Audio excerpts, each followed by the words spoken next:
So, the Champions Trophy is on. What will be the playing 11 for Bangladesh in their first match in Dubai?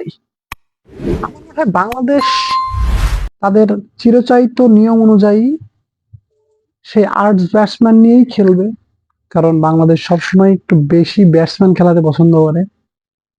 Shakib Al Hasan থাকার কারণে আমরা একটা extra bowler এবং একটা extra batsman খুব সহজেই পেতাম, কিন্তু সাকিব আল হাসান না থাকার কারণে ওই যে একটা যে কোনো একটা জায়গায় আমাদেরকে স্যাক্রিফাইস করতে হবে, হয় আমাদের একটা এক্সট্রা বোলার নিতে হবে, নয় একটা এক্সট্রা ব্যাটসম্যান। ওই লাক্সারিটা আমাদের নাই আর। সাকিব আল হাসান যে লাক্সারিটা আমাদেরকে দিত।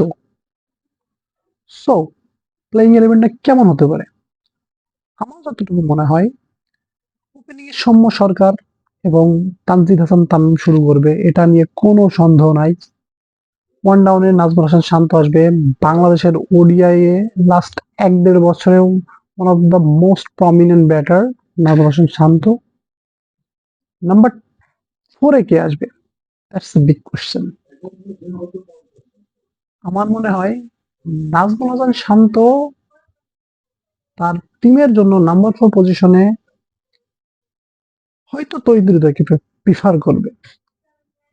এখন তৌহিদ হৃদয় যদি নাম্বার 4 এ আসে, ওই দিক থেকে জাকের আলী অনেককে তারা জায়গাটা ছেড়ে দিতে হবে, কারণ ওই যে এক্সট্রা একটা বলার খেলাতে হবে।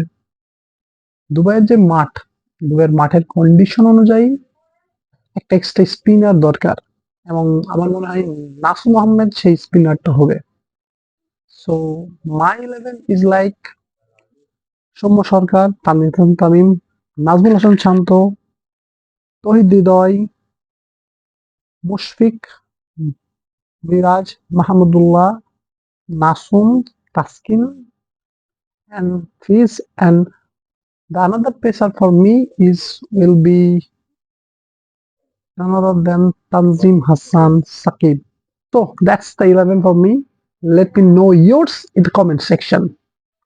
Till then, goodbye, live your life, make sure you subscribe the channel and make sure you follow my page. See you.